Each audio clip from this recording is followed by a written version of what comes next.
यो आजको अन्तर्क्रिया जो कार्यक्रम हो, हामीले 5 दलको बैठकमा 2-3 पटक नै छलफल गरेर सुविचारित ढङ्गले अलिक गम्भीर ढङ्गले सम्पादक साथीहरूका कुरा सुन्नु पर्दछ भन्ने धारणा बनाएर आयोजना गरिएको हो। हिजो मात्रै यो बारेमा निष्कर्ष निकाल्दा त्यहाँ हाम्रो बिचमा कुरा उठेको थियो। पक्कै पनि सम्पादक साथीहरूले हामीलाई राम्रो मात्रै भन्नुहुन्न, मूल विषयमा त ठिकै छ तपाईहरुको कुरा, तर तपाईहरुको पनि कमजोरी छन् भनेर पक्कै आलोचना टिप्पणी चिमोट्नी अलिअलि घोचदी काम हुन्छ होला। हामीले त्यसलाई आत्मसात गर्ने कोसिस गर्नुपर्ने हुन्छ भनेर भनिएको थियो। नभन्दै हिजो 5 दलको बैठकमा भने जस्तै तपाईहरु सबैको कुरा सुनिसक्दा यहाँ नेताजीहरूले कुरा राखिसकेपछि तपाईहरुले जति टिप्पणीहरू गर्नुभयो, प्रश्नहरू, जिज्ञासाहरू, आलोचनाहरू गर्नुभयो, त्यस्तै नै हामीले हिजो फोरकास्ट गरे मोटामोटी यस्तो होला भनेर जे सोचेको थियो त्यस्तो नै भएको मैले महसुस गरेँ। म सबै सम्पादकहरूलाई धन्यवाद भन्न चाहन्छु 5 दलकै तर्फबाट, किनकि हामीले आन्दोलन गरेकै थियौँ। तपाईहरुलाई हामीले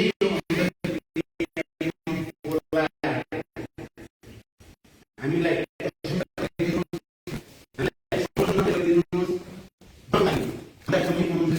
पनि तपाईहरुले देखाइदिनुहोस्, के गर्नुपर्छ भन्ने सुझाव पनि दिनुहोस्। तपाईहरु चौथो अङ्ग हो, त्यसका तपाईहरुको भूमिका इतिहासमा जहिले पनि, चाहे पञ्चायत विरोधी आन्दोलनको बेलामा होस् या 62-63 मा होस् या जनयुद्ध जनआन्दोलन जुनसुकै बेलामा, अरू विभिन्न मधेस आन्दोलन या जनजाति आन्दोलनका बेलामा पनि तपाईहरुको भूमिका धेरै नै महत्त्वपूर्ण रहँदै आएको छ। अहिले पनि समग्रमा भन्नुपर्दा मिडियाको संविधानमाथि, लोकतन्त्रमाथि, राष्ट्रिय मुद्दाहरूमाथि जसरी हमला भएको छ, समग्र मिडिया त्यसमा चिन्ता व्यक्त गरेको मात्रै होइन, त्यसका विरुद्ध आवाज मुखरित गर्ने काम पनि तपाईहरुले गरिराख्नु भएकै छ। त्यसको लागि पनि म 5 दलको तर्फबाट तपाईहरु सबैलाई धन्यवाद नै भन्न चाहन्छु, किनकि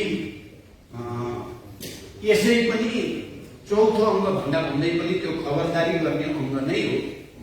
खबरदारीको रूपमा भूमिका नेपालको इतिहासमा आज पछिल्लो चरणमा चाहिँ निकै सकारात्मक उत्साहवर्धक नै छ। मैले दोस्रो त्यो बुँदा राख्न चाहे। तेस्रो, तर यहाँ उठेका मध्ये कयौं कुराहरूमा डिबेट त गर्न सकिन्छ, तर म अहिले डिबेट गर्नेतिर भन्दा तपाईहरुले उठाएका चिन्तन गर्न लायक कुराहरू छन्, मनन गर्न लायक कुरा छन्। नेतृत्वले आफूलाई जनभावना अनुकूल, राष्ट्रिय हित अनुकूल ढाल्नको लागि विचार गर्नै पर्ने कुराहरू छन्। ती कुराहरूलाई आत्मसात गर्नेतिर नै हाम्रो ध्यान हुन्छ, जोड हुन्छ। म यो कुरा पनि सुरुमै प्रश्न गर्न चाहन्छु। हामी धेरै हन्डर ठक्कर खाइएकै छ, तपाईहरुले पनि नजिकबाट हेरिराख्नु भएको छ।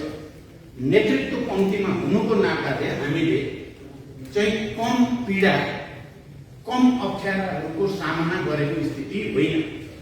त्यसकारण तपाईहरुको कुरालाई खण्डन मनन गर्नेतिर भन्दा आत्मसात गरेर अगाडि जाने कुराको आजको आवश्यकता हो, राष्ट्रको र इतिहासको आवश्यकता हो भन्ने हामी महसुस गर्दछौँ। त्यही महसुस गरेरै तपाईहरुलाई यो बैठकमा, यो अन्तर्क्रिया कार्यक्रममा बोलाइएको। नसोचिकन त्यो रूपमा सकारात्मक मात्रै अपेक्षा गरेर बोलाइएको होइन। आलोचना होस्, टिप्पणी होस्, अलिअलि घोच्ने काम पनि होस्, ताकि हामीले आफूलाई इतिहासमा र घटनाक्रममा भएका विभिन्न क्षणहरूका कुराहरूको समीक्षा गर्ने अवसर मिलोस्, समीक्षा गर्न एउटा सामूहिक रूपले सहयोग पुगोस् र अगाडि जानको लागि एउटा सकारात्मक वातावरण बनोस् भन्ने उद्देश्य थियो। त्यसकारण मैले यहाँ अहिले प्रत्येक कुराको टिप्पणी र खण्डन या मनन या हाम्रो धारणा भन्नुतिर भन्दा तपाईहरुले उठाएका सकारात्मक कुरा, रचनात्मक कुरा, राष्ट्रको पक्षका कुरा, जनताको पक्षका कुरा, लोकतन्त्रका कुरा जो उठाउनु भएको छ संविधानको रक्षाको कुरा, त्यसलाई हामीले आत्मसात गर्ने कुरा हो, त्यसलाई हामीले व्यवहारमा अगाडि बढाउने कुरा हो। त्यसो चौथो कुरा म यहाँहरूलाई के भन्न चाहन्छु भने हामीले यो 5 दलको गठबन्धन बनाउँदै गर्दा यो 5 दलीय गठबन्धन पछिसम्म जान्छ भन्ने कुराको आधार के भन्ने बारेमा धेरै छलफल गरेका छौँ। यो बिना छलफल भएको चाहिँ होइन। हामी महिनौसम्म पटक पटक द्विपक्षीय बहुपक्षीय सामूहिक धेरै छलफल गरेका छौँ। यसको सैद्धान्तिक आधार के, यो 5 दलीय गठबन्धनले देशलाई ठिक ढङ्गले अगाडि लान सक्छ, यो दिगो हुन सक्छ, यो धेरै परसम्म जान सक्छ भन्ने कुराको सैद्धान्तिक आधार के, राजनीतिक आधार के, भावनात्मक र संवेदनाको आधार के भन्ने बारेमा हामीले छलफल गरेका छौँ। र हामीले प्रिन्सिपलको हिसाबले भन्दा हामीले के भनेका छौँ भने यो संविधान जो दशकौंको नेपाली जनताको सङ्घर्ष र बलिदानबाट प्राप्त भएको सङ्घीय लोकतान्त्रिक गणतन्त्रको संविधान हो, यो संविधानको रक्षा गर्ने र यो संविधानलाई समय अनुकूल परिमार्जन गर्दै लैजाने उद्देश्यमा आधारित भएर यो गठबन्धन बनाइनुपर्छ। किन योभन्दा धेरै कुरा त्यसभित्र समेटिन्छ। 7 दशकभन्दा बढी लामो समयको सङ्घर्ष र बलिदानपछि प्राप्त भएको संविधान सभाबाट बनेको संविधानलाई रक्षा गर्ने र समय अनुकूल यसलाई विकसित र परिमार्जित गर्दै लैजाने उद्देश्यमा केन्द्रित भएर यो गठबन्धन बन्नुपर्छ भन्ने एउटा प्रिन्सिपल हो। दोस्रो, हामीले सामान्य संविधानमा अंगीकार गरिएका र सामान्य परम्परा र हाम्रा मान्यताहरूभित्र पनि अभिव्यक्त भएका हामीले निर्वाचनको बेलामा जनतामा भन्ने गरेका लोकतन्त्रका आधारभूत मान्यताहरूको रक्षा, लोकतन्त्रभन्दा बाहिर निरङ्कुशतातिर, सामन्ती तन्त्रतिर या कुनै किसिमको दलालीतिर यो देश जान नपाओस्, लोकतन्त्रका फन्डामेन्टल नर्म्स एन्ड भ्यालुहरूको रक्षा हामीले गर्नु, हामीले रक्षा गर्नेछौँ, हामीले रक्षा गर्नै पर्दछ भन्ने दोस्रो प्रिन्सिपल हामीले त्यसलाई बनायौँ। तेस्रो, हामीले राष्ट्रियताको रक्षा, किनभने नेपालको भू राजनीतिक अवस्थितिको कारणले यसका आफ्नै जटिलता छ, आफ्नै संवेदनशीलता छ। मलाई लाग्छ यो तपाईँ हामी सबैले बुझेका छौँ। तर नेपाल सधैँ नै एउटा स्वतन्त्र, चारौँ सत्ता सम्पन्न, राष्ट्रिय स्वाभिमान युक्त देशको रूपमा छ। यसलाई सुदृढ गर्दै लैजानुपर्छ। बेला बेलामा यसमाथि विभिन्न खालका चलखेलहरू विभिन्न समय कालखण्डमा इतिहासमा भएका छन्।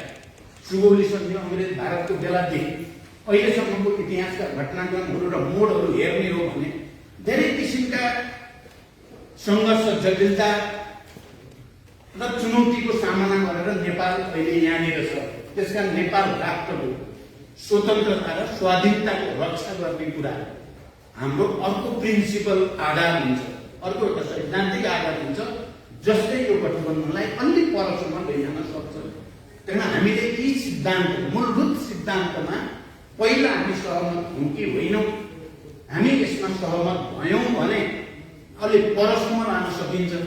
यसमा सहमत हुन सकिएन भने यो मोर्चा पनि फेरि ट्याक्टिकल मोर्चा होला कि भन्ने चिन्ताको साथमा यसको फिलोसफिकल आधार, यसको थ्योरिटिकल आधार, यसको पोलिटिकल आधार र यसको नेसनल फिलिङको आधारलाई पनि हामीले समेटेर जानुपर्छ भन्ने निष्कर्षसहित गठबन्धन अगाडि गएको छ। म यो कुरा सबै सम्पादक साथीहरूलाई बडो प्रष्ट शब्दमा भन्न चाहन्छु।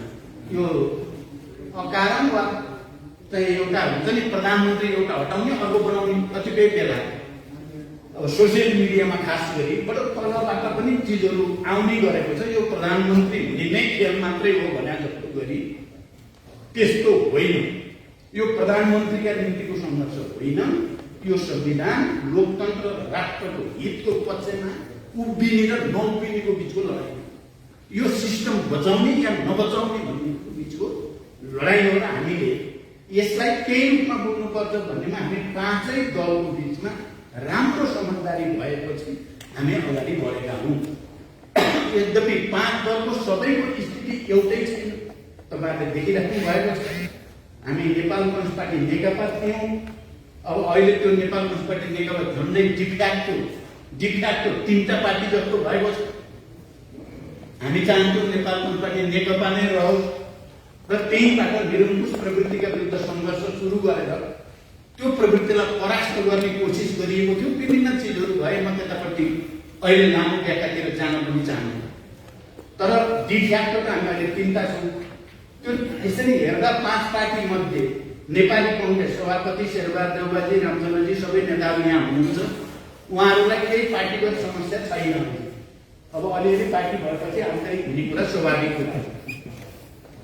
अब हामीलाई म जुन पार्टीको अहिले अदालतको निर्णयपछि फागुन 23 को निर्णयपछि माओवादी केन्द्रको नेतृत्व गरिराखेको छु, हाम्रोमा पनि त्यस्तो कुनै खास समस्या छैन। अब राष्ट्रिय जनमोर्चा पनि एउटा पार्टीको रूपमा कहिलेदेखि उहाँहरूको पनि कुनै समस्या छैन। तर नेकपा एमाले भित्र चलिरहेको सङ्घर्षको कारणले माधवजीले जसरी एउटा विधि विधान, लोकतन्त्र, मूल्य मान्यता, गणतन्त्र, संघीयता सबैको निम्ति सङ्घर्षको झण्डा उठाइराख्नु भएको छ, एउटै पार्टी भएको हुनाले केपीसँगको सङ्घर्ष त्यो अलि पेचिलो, अलि जटिल, बढी अप्ठ्यारो, कहिले कानुनी झमेला, कहिले निर्वाचन आयोग यस्ता भएर आइरहेका छन्।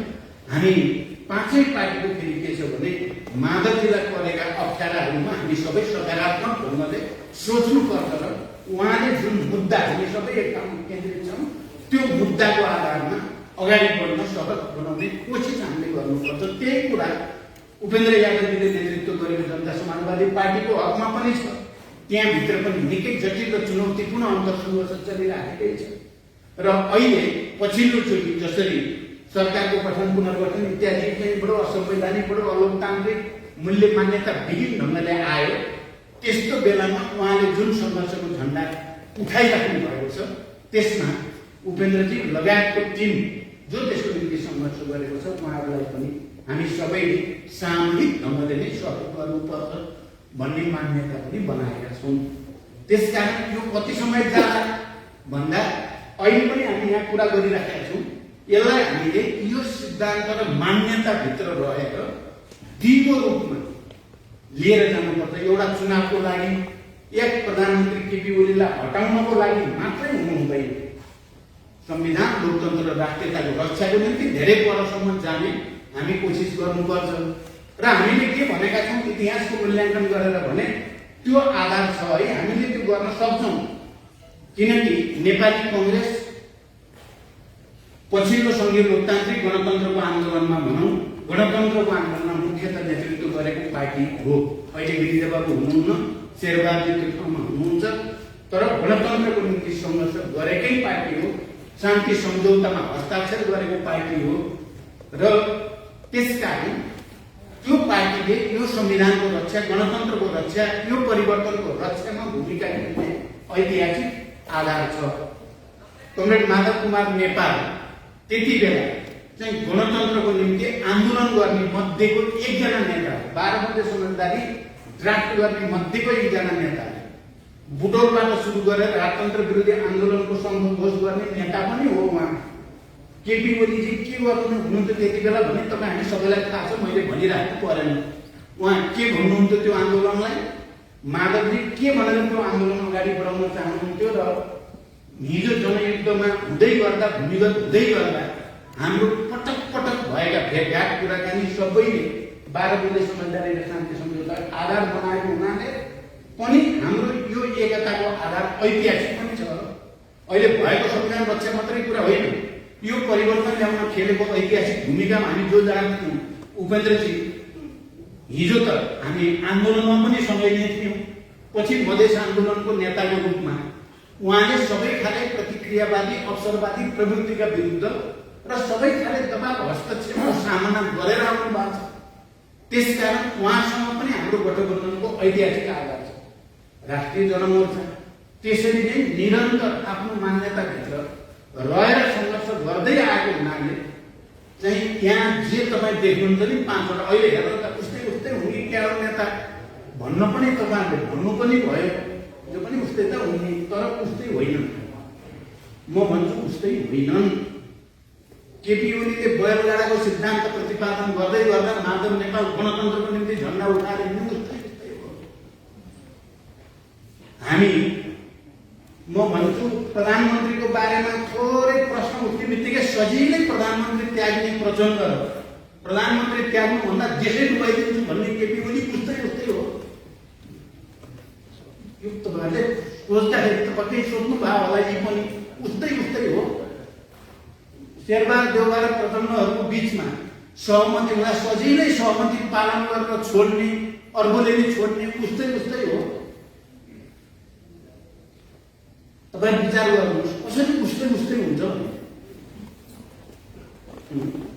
सजिलै थोरै प्रश्न उठिसकेपछि अनावश्यक त्यो गर्नुभन्दा छोडेर निकासिदिनु सजिलो हुन्छ भने छोडिदिनु चाहिँ र छोड्नुभन्दा लोकतन्त्र भाँडमा जाओस्, संविधान ध्वस्त भएर होस्, दलालहरूलाई ल्याएर मन्त्रीमण्डलमा राखेर भए पनि चलाउँछु भन्ने उस्तै हो। हामीले पहिलोचोटिको कुरा म अब अरू व्याख्या त गर्दिनँ, म के राम्रा काम गर्न खोजिएको थियो भन्ने कुरातिर म जान्नु। तर दोस्रो पटक हामी सहमतिमा सरकार बनाउने बेलामा हाम्रो काम के थियो? पहिलोचोटि थियो, दोस्रोचोटि भन्दाखेरि संविधान जसरी बनाउने थियो। संविधान बनाइएन भने संविधान सभा गरेर दुईवटा संविधान सभा गरेर पनि संविधान बनेन भने के होला भन्ने चिन्तामा थियौँ हामी। नेतृत्वको काम जसरी संविधान बनाउने थियो। तपाईँहरूले देख्नुभएको छ, राम्रोसँग बुझ्नु भएको छ। संविधान नबनोस् भन्नको निम्ति कति ठुलो दबाब, धम्कीहरू, विभिन्न किसिमका अडचन झमेलाहरू आएका थिए। त्यति बेला म अपोजिसन लिडर थिएँ। सबभन्दा बढी दबाब म माथि थियो, तपाईँहरूले थाहा पाउनु भएको छ। त्यसलाई सामना गरेर हामी सबै मिलेर संविधान घोषणा गरियो। अनि त्यो संविधान बनाएर घोषणा गर्ने प्रवृत्ति र यो संविधान सिद्ध्याउने प्रवृत्तिका पात्रहरू उस्तै हुन्छ नि त। उस्तै पनि उस्तै त भन्दिन मिल्छ। दोस्रो चोटि संविधान घोषणा गरेपछि हामीले यो संविधान कार्यान्वयन गर्नको लागि चुनावतिर जानै पर्छ। हामीले लोकतान्त्रिक ढङ्गले निर्वाचन प्रक्रियालाई सम्पन्न गरेनौँ भने संविधान घोषणाले मात्रै सबै कुरा हुँदैन। त्यसकारण निर्वाचन हुनै पर्छ भनेर हामीले त्यति बेला देखिसकेका थियौँ। ओलीको नेतृत्वबाट निर्वाचन नहुने देखिसकेका थियौँ। त्यसो भएर कहीँ अर्को सहमति बनाउनु पर्यो। मायावती पनि हुनुहुन्छ, यद्यपि उहाँले एमालेकै नेता त्यति बेला।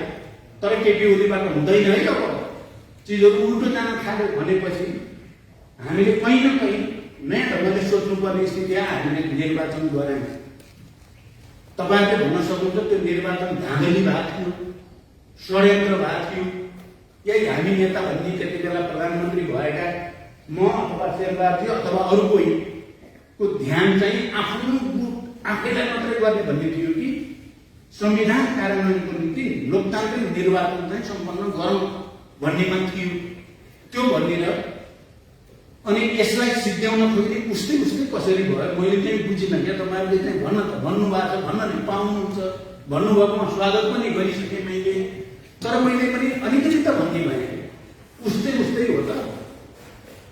निर्वाचन भयो। मैले सोचेँ वाम गठबन्धन, वाम जनमत धेरै छ नेपालमा।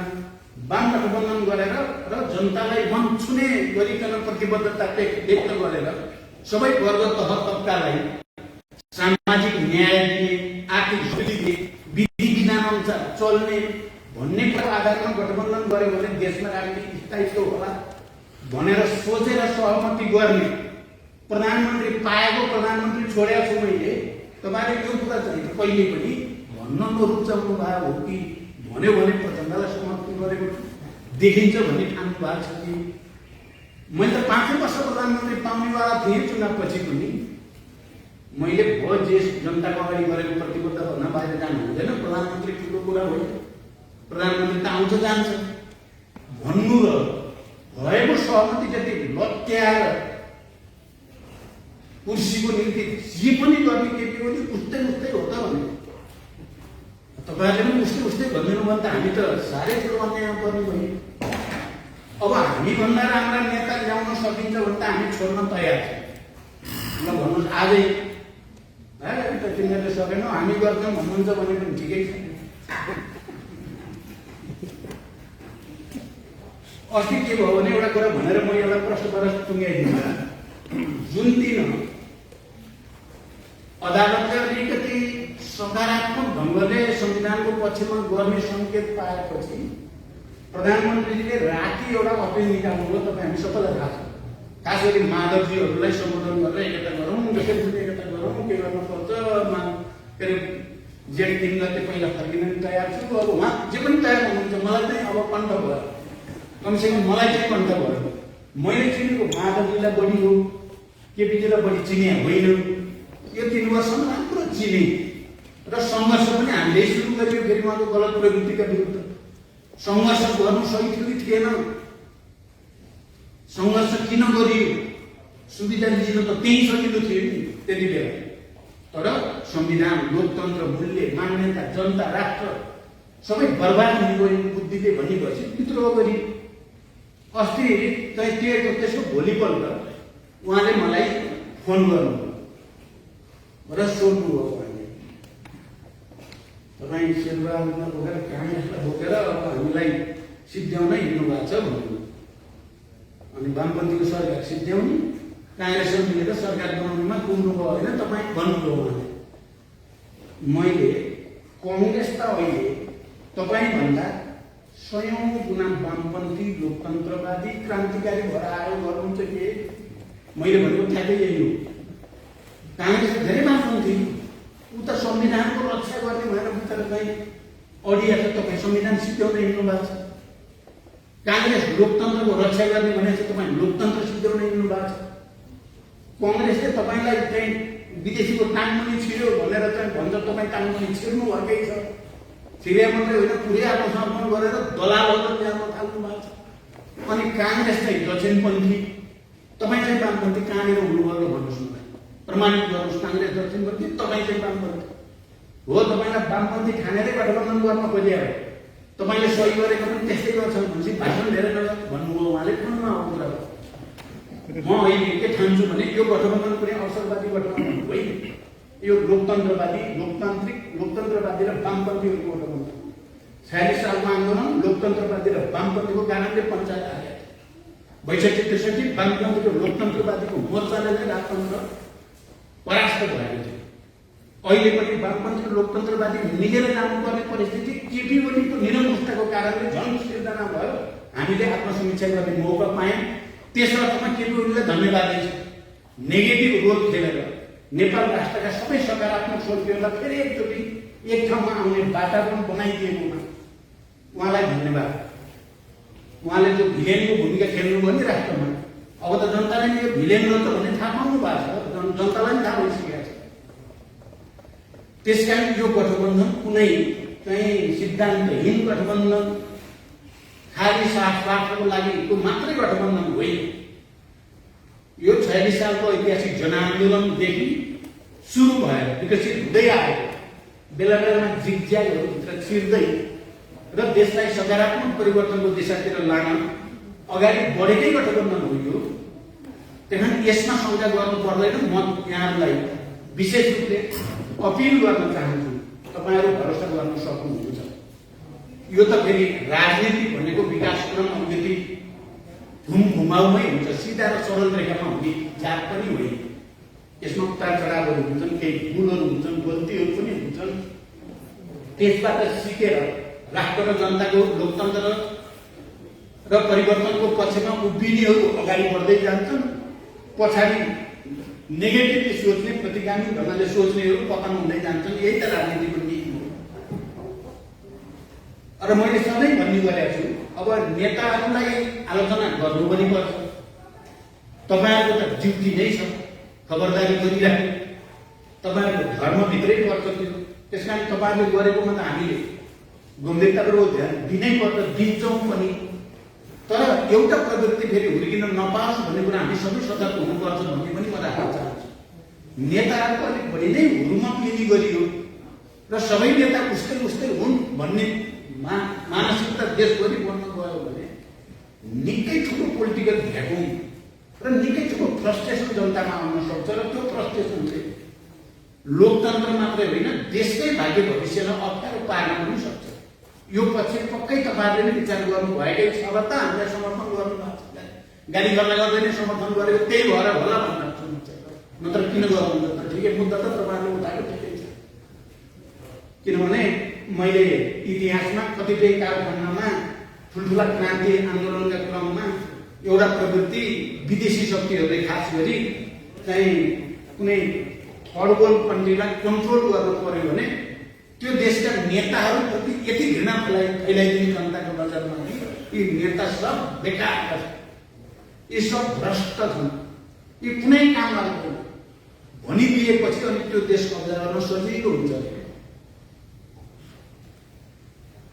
यो कुरामा मलाई तपाईँ सबै वरिष्ठ सम्पादकहरू पक्कै पनि सचेत हुनुहुन्छ भन्ने म ठान्छु। त्यसै कारण तपाईँहरूले हामीलाई समर्थन गर्नुभएको छ भन्ने ठान्छु र म लिमिटभन्दा बाहिर नजाओस्, लिमिटसम्म ठिक छ, लिमिटभन्दा बाहिर गएर जस्तो हामी तपाईँहरूले सोध्नुभयो यो 5 वटा पूर्व प्रधानमन्त्रीहरूले जो वक्तव्य दिएर नेपालको बारेमा निर्णय नेपालीले नै गर्नुपर्छ, नेपाली नै गर्ने हो, यहाँ कहीँ प्रत्यक्ष वा परोक्ष रूपमा विदेशी चलखेल हुन नपाओस् भन्ने कुरामा सबैलाई हामीले ध्यानाकर्षण गर्ने, सतर्क गराउने अपिल गरेका छौँ। यो परिस्थिति गम्भीर नभइकन गरिएको होइन। 5 वटा पूर्व प्रधानमन्त्रीहरूले चाहिँ स्थितिलाई जनतालाई अगाध नगर्ने भने कसले गर्दछ? अहिले कसले सामूहिक रूपमा नेपालको बारेमा नेपालीले नै निर्णय गर्न पाउनुपर्छ भनेर प्रभावकारी अपिल कहाँबाट हुन सक्छ भन्दा हामीले ठान्यौँ 5 वटा पूर्व प्रधानमन्त्रीहरूले गर्दा त्यो अपिल ठुलो हुन्छ भन्ने ठान्यौँ र त्यो हाम्रो जिम्मेवारी हो भन्ने ठान्यौँ। तपाईँले भने उस्तै सिद्धान्त भनेर बाहिर छ, उस्तै भए त हामी पनि तथाङ मथाङ गर्थ्यौँ होला नि त, विदेशीकै आशीर्वाद पाउनु यस्तो बेलामा होइन है, चल्छन् मानिँदैन भन्न किन जान्छौँ त? तर हामी कसैसँग दुश्मनी गर्नु छैन। तपाईँले भाषा हेर्नुभयो भने त्यो भाषा नेपाल र नेपालीलाई अपिल छ, विदेशीलाई गाली पनि होइन। हामी छिमेकीहरूसँग राम्रो सम्बन्ध होस् भन्ने चाहन्छौँ, सबै मित्र राष्ट्रहरूसँग राम्रो सम्बन्ध होस् भन्ने चाहन्छौँ, तर हाम्रो भित्र अनावश्यक चलखेल हामीलाई सही छैन। हामी त्यो नेपाली जनता, नेपालको मनोविज्ञान, नेपालको संस्कार त्यस्तो होइन, हामी सक्दैनौँ भन्ने कुरा पनि त्यहाँ छ। मलाई लाग्छ तपाईँहरूले त्यो कुरा राम्रो बुझ्नुभएको छ। तपाईँले अहिले गरेको टिप्पणीबाट पनि तपाईँहरूले त्यो कुराको मर्मलाई राम्रो बुझ्नु भएको छ भन्ने नै मैले बुझेँ। त्यसकारण त्यो गर्नुपर्ने काम गरिएको। म के भन्छु भने हामीले संविधान बनाउने बेलामा होस्, निर्वाचन गर्ने बेलामा होस्, या अहिले यो गठबन्धन बनाउने बेलामै किन नहोस्, धेरै अप्ठ्याराको सामना गरेका छौँ साथी, धेरै अप्ठ्यारो र लोकतन्त्र, संविधान, राष्ट्रको पक्षमा जस्तोसुकै चुनौती भए पनि उभिने हो, जस्तोसुकै त्याग गर्नु परे पनि गर्ने हो भन्ने मनोविज्ञानबाट, भावनाबाट, विचारबाट प्रेरित भएर आएको वक्तव्य। 5 वटा पूर्व प्रधानमन्त्री जस्तो परे पनि त्यसको सामना गर्छौँ भन्छन्, 5 वटा पार्टी जस्तो परे पनि हामी सामना गर्छौँ भन्छन्, बालवाला प्रधानमन्त्री कुर्सीको लागि जस्तोसुकै भुटा टेक्नु परे पनि हामी टेक्छौँ भन्छन्। उस्तै हो त यो फन्डामेन्टल्ली फरक चिज होइन र यो प्रवृत्तिमा यही होइन र उज्यालो भनेको हामी सबैले हेर्ने उज्यालो भनेको यही होइन र अब हामीले पनि गल्ती गरेका छौँ, नगरेको होइन। तपाईँहरूले यहाँ उठाउनु भएको कुरा कयौँ पटक मैले सार्वजनिक रूपमा पनि भनेको छु। 12 बन्दी समझदारी, शान्ति सम्झौता पहिलो पटक निर्वाचन, त्यसपछि गठबन्धन कस्तो बनाउनु पर्थ्यो भन्नेमा मबाट पनि त्रुटि भयो भनेर मैले सार्वजनिक रूपमा भनेको छु। त्यसपछि त्यसलाई सच्याउने प्रयास पनि गरिएको छ। प्रयास नगरेको भए प्रधानमन्त्री सजिलै छोडिन्थ्यो। सहमति अनुसार सजिलै जाने त तपाईँ हेर्नुभयो एउटा कल्चर एकचोटि जे भनेर भयो नि सहमति गर्ने, अनि सहमति गरेपछि चाहिँ पालन पनि नगर्ने एउटा प्रवृत्ति छ नि नेपालको इतिहासदेखि हेर्दै आउनुभयो भने राणाकालदेखि नै राणाहरूको बेलादेखिको राज्यमा एउटा प्रवृत्ति छ, भनिदिने जे भनेर कुर्सी पाइन्छ जे पनि भनिदिने, तर गर्ने बेलामा फेरि केही पनि नगर्ने, आफ्नो व्यक्तिगत स्वार्थ या आफ्नो गुटको हितभन्दा बाहिर केही पनि राष्ट्र जहाँसुकै जाओस् भन्ने प्रवृत्ति छ। अर्को राष्ट्रको हित र जनताको हितको अधीनमा अरू सबै कुरा राख्ने अर्को प्रवृत्ति पनि छ नि नेपालमा। तपाईँ हामीले प्रतिनिधित्व गरेको प्रवृत्ति त त्यो हो। त्यस अर्थमा भनियो भने यो दुईटा प्रवृत्तिलाई गाँजे माझे बनाइदिएर छ्यास्मेस पारिदिएर उस्तै चाहिँ लिमिटभन्दा बाहिर नबनिदिनु होला प्लिज। लिमिटमा भन्नुहोस्। आज भनेको ठिक छ, मैले पहिले स्वागत गरिसकेको छु, र तपाईँले यही भन्ने कुरा भनेको गर्नुको बाहिर भने यसले फेरि मान्छे सब अर्को ल्याउँ भने अरू भएर जन्मिँदैन, उम्रिँदैन, जमिनबाट उमारान् त नेता भनेर उम्रिने कुरा होइन। आकाशबाट झार भनेर पनि झरिहाल्दैन। जस्ता भएर हामी नै अहिले के गर्नु यसैलाई धोइपठाइ गर्नु पर्यो। अब राष्ट्रको निम्ति अर्को के उपाय छ? अब हामीले प्रतिबद्धता के गर्छौँ भने हामी अगाडि जान्छौँ। हामी राष्ट्रको हितमा, जनताको हितमा, संविधानको हितमा, लोकतन्त्रको हितमा हामी लड्छौँ। आज हामीले सङ्घर्षको कार्यक्रम पनि घोषणा गर्दैछौँ। हामी किनभने राष्ट्रको निम्ति र लोकतन्त्रको निम्ति जहाँ जानुपर्छ जान्छौँ भन्नेमा छौँ हामी। र तपाईँहरूसँग एउटा राम्रो सहमति, समझदारी र विश्वास बनोस् भन्नको निम्ति हो यो अन्तर्क्रिया। हामी त जान्छौँ। अस्तिको पटक संसद विघटन भयो, हामी सबैले यसलाई असंवैधानिक भन्यौँ, अलोकतान्त्रिक भन्यौँ। तर हाम्रो लेभल अफ अन्डरस्ट्यान्डिङ चाहिँ यो हाइटको थिएन। अहिले जुन हाइटमा हामी आइपुगेका छौँ, यही त गत विकास क्रम भनेको। अहिले हामी अर्को हाइटमा युनिटी भएका छौँ। त्यति बेला त्यो हाइटमा नभए पनि हामी सबैको मूल मुद्दा त असंवैधानिक भयो, अलोकतान्त्रिक भयो। प्रधानमन्त्रीको पदक हामीले संसद विघटन यसरी गर्नु हुँदैन थियो भन्ने तान्त्रिक ठाउँमा थियो। त्यति बेला जनतालाई अपिल गर्दा पनि त जनता त परिचालन भएकै हो नि। अहिले कोभिड-19 भएको हुँदैन थियो भने त हामीले धेरै अपिल गर्नै पर्दैन थियो भन्ने चाहिँ हाम्रो विचार। जनता आफै सडकमा चाहिँ लाग्नु आउने त्यो हकभन्दा बढी भन्ने एनफ भनिन्छ नि। यति एनफ भन्ने कति भयो नि केटीको त जे मनला त्यही गरेको छ।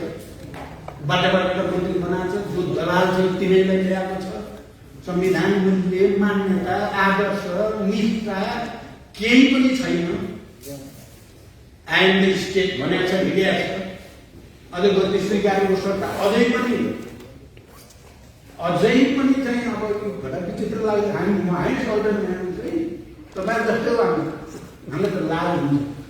हामीले बस्नै सक्छौँ। म त बस्नै सक्छु त्यो दुकानबाट। हामी यत्रो स्थिति हेर्दा उनी त अझै के भन्छन्, त्यो हटेका मन्दिरलाई बोलाएर त्यो के अरे क्वार्टर छोड्न नि पर्दैन, गाडी छोड्न नि पर्दैन, गाडी चलिरहनुहोस्, क्वार्टरमा बसिरहनु, झन्डा यसो छोपेर गाडी चलाएर हिँड्नुहोस्, म मिलाउँछु भन्ने छ शब्द। अब यो शब्दलाई मिलाएर विचित्र होइन यो। के देख्नु पऱ्यो हेर्दा हेर्दै यस्तो गर्नु मात्रै छौँ त हामी यता जानु भन्न पर्दैन। मुख छोपेर कपडा खोलेर हिँड्नुहुन्छ भने भन्न पर्दैन। अब त्यस्तो गर्ने तर हामी उस्तै छौँ त। हामी एउटा उद्देश्यको निम्ति गर्ने उस्तै हुन त होइनौँ।